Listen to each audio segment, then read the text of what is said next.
how to save project and BN Video Editor application. If you found this video helpful, please hit the like button, subscribe, and turn on the notification bell for more video like this. Go to BN application and BN homepage. First, we need to create project by tap the plus icon on the lower right side on your screen or button and tap the new video here. And now select the video photo you want to use. So for my example, I use this video and photo.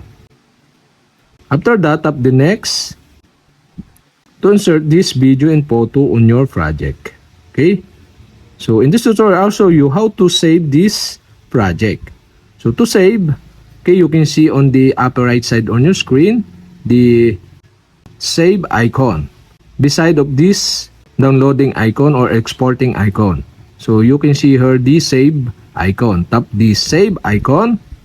And now we have successfully saved this project. As you can see, the name of this project is date. If you want to change the name, tap the three dot on the right side and tap rename. For my example, Chad project. After you rename, tap the done button to save or change the name of your project. So if you tap this, you can go to your project you edit before. That's it, guys, and if this helpful, kindly subscribe to my channel and see you for my next video.